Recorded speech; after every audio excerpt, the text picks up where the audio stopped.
எல்லாருக்கும் வணக்கம். இன்னைக்கு நம்ம அழகே அழகு சீரியலில் என்ன நடந்துச்சுன்னு பார்த்தீங்கன்னா, கொடைக்கானல் ரெசார்ட் நைட் நேரம். வீட்டிலலாம் ஒரு நாள் போகிறதே ஒரு யுகம் போகிற மாதிரி இருக்கும். ஆனால் இங்கே அதுக்குள்ளே நாளை கிளம்புற மாதிரி 3 நாள் ஆயிடுச்சு அப்படின்னு ரேவதி சொல்கிறாங்க. அப்போ நம்ம இங்கேயே இருந்துடலாமா ரேவதி அப்படின்னு தங்கராஜ் கேட்க, இருந்துடலாங்க, ஆனால் உங்கள் ஆளுங்க உங்களை விடமாட்டாங்களே, டயத்துக்கு ஒருக்கா ஃபோன் பண்ணிக்கிட்டே இருக்காங்களே அப்படின்னு ரேவதி சொல்கிறாங்க.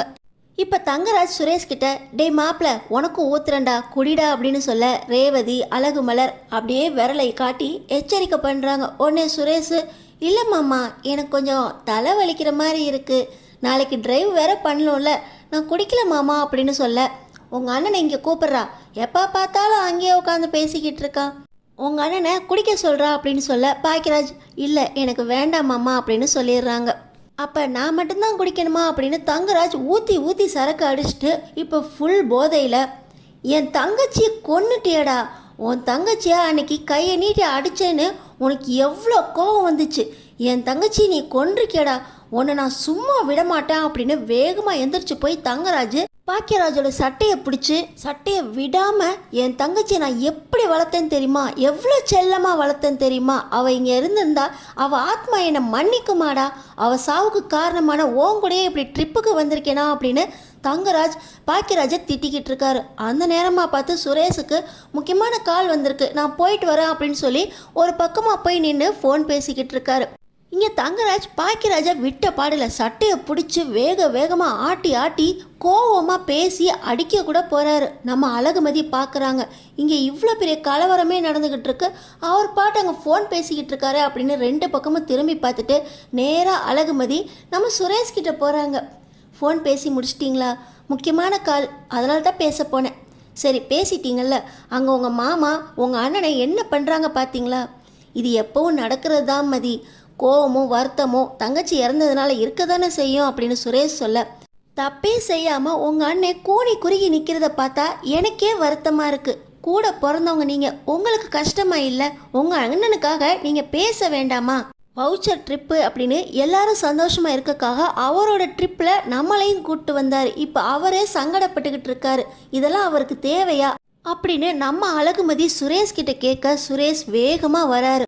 இங்கே தங்கராஜ் நம்ம பாக்கியராஜை விட்ட பாடல, என் தங்கச்சியை கொன்னுட்டியோடா, எப்படா உன் மூஞ்செல்லாம் எங்கள்கிட்ட காட்டிக்கிட்டு இருக்க, உன் மூஞ்செல்லாம் பார்க்கவே எனக்கு பிடிக்கலடா, கோவமா வருது, உன்னை என்ன பண்ணுறேன் பாரா அப்படின்னு சொல்லி தங்கராஜ் பாக்கியராஜை ஓங்கி அடிக்க போன கையை சுரேஷ் பிடிச்சி, அண்ணன் வேணும்னே பண்ணலையே மாமா, டேய் நீ யாருக்குடா சப்போர்ட் பண்ணிக்கிட்டு இருக்க, நான் யாருக்கும் சப்போர்ட் பண்ணல மாமா, உங்கள் தங்கச்சியும் பாவந்தான், நீங்களும் பாவந்தான், எல்லாரும் பாவந்தான், ஒன்றும் பண்ண முடியாது மாமா, அப்போ நீ என் தங்கச்சியை மறக்க சொல்கிறியாடா, நான் மறக்க சொல்ல மாமா, இப்போ வேண்டாம் மாமா, ரொம்ப குடிச்சிருக்கீங்க வாங்க அப்படின்னு சொல்லி நம்ம சுரேஷ் தங்கராஜை கையை பிடிச்சி கூட்டிகிட்டு போயிடுறாரு.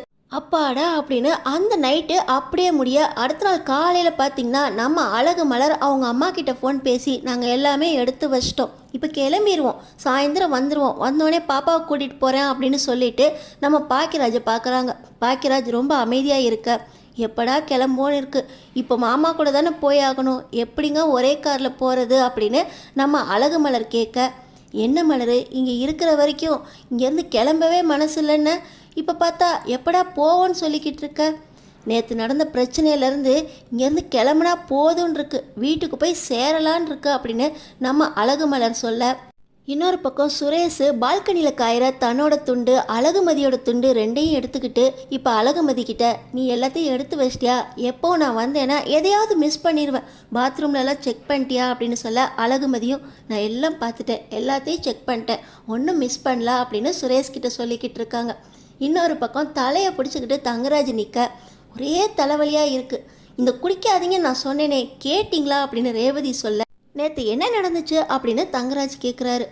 என்ன நடந்துச்சுன்னு ஞாபகம் இல்லையா, அப்போ நம்ம ஒன்றுமே சொல்ல வேண்டாம் அப்படின்னு நம்ம ரேவதி, அண்ணன்கிட்ட கொடைக்கானல் வவுச்சர் மட்டும்தான் கொடுப்பாங்களா, வேறு எதுவும் ஊருக்கு கொடுப்பாங்களான்னு கேட்டிங்கங்க, நான் சண்டை போடலையா, பக்கத்தில் யாரோ சண்டை போட்டுக்கிட்டு இருந்தாங்கங்க, நான் சுரேஷை கூட்டிகிட்டு போய் தனியாக பேசினேனே, தனியாக பேசுனீங்களா எனக்கு தெரியாதே அப்படின்னு ரேவதி சொல்ல, ஏதோ சண்டை நடந்துச்சு, அப்படிலாம் ஒன்றும் இல்லைங்க அப்படின்னு சொல்லி தங்கராஜ்கிட்ட ரேவதி சூப்பராக சமாளிச்சிடுறாங்க.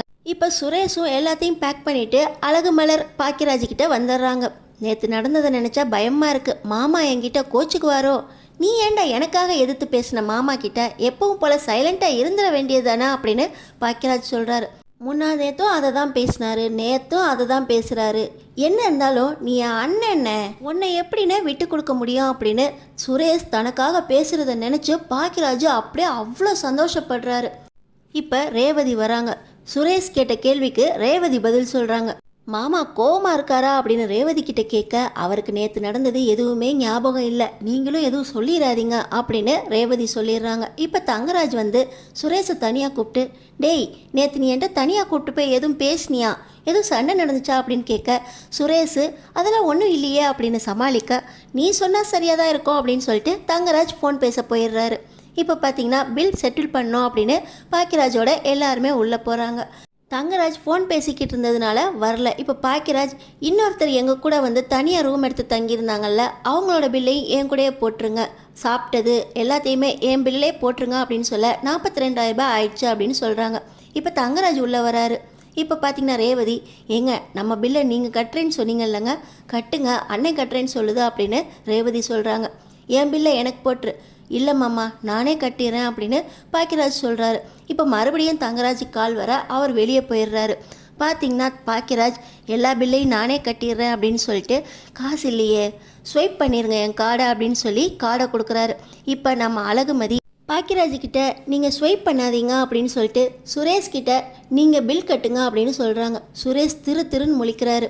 இப்போ சுரேஷ்கிட்ட எல்லா அமௌண்ட்டையும் அவரே எதுக்கு கட்டணும், அவருக்கு வந்து அவுச்சரில் அவர் கூப்பிட்டு வந்தார், வெளியே போன எல்லா இடத்துலையும் உங்கள் அண்ணன் தான் செலவு பண்ணாங்க, இந்த பில்லை நீங்கள் கட்டுங்க அப்படின்னு சொல்ல, பாக்கியராஜ் இருக்கட்டும்மா நானே கட்டிடுறேன், எல்லாரும் ஒரே குடும்பம் தானே, ஒரே குடும்பமாக இருந்தாலும் ஒருத்தரே எதுக்கு எல்லா செலவையும் பண்ணணும், செலவெல்லாம் ஷேர் பண்ணிக்கணும்ல, நீங்கள் கட்டுங்க அப்படின்னு சொல்ல சுரேஷ் அவரோட கார்டை ஸ்வைப் பண்ணுறாரு. இது செலவை ஷேர் பண்ணணும்னு சொன்ன உடனே நம்ம அழகுமலுக்கு முதல் முறையாக சந்தோஷம் வருது.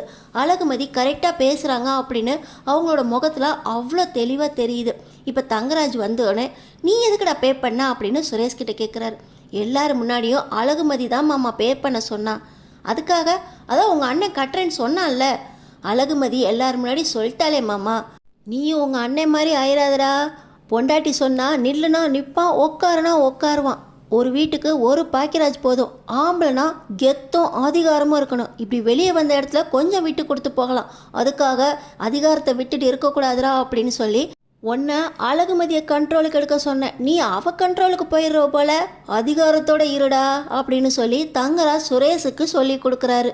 எல்லாருமே ஒரே காரில் தான் கிளம்ப போகிறாங்க. போகிற இடத்துல நம்ம அழகுமலரோட ராகவி பாப்பாவை அவங்க அம்மா வீட்டில் கூப்பிடும்போது தங்கராஜ் எதுவும் பிரச்சனை பண்ணுவாரா, வீட்டுக்கு போய் என்னென்ன பிரச்சனை நடக்க போகுது, அடுத்தடுத்து என்ன நடக்க போகுதுன்னு தெரிஞ்சுக்கிறதுக்கு நம்ம சேனலை சப்ஸ்கிரைப் பண்ணி தொடர்ந்து பாருங்கள்.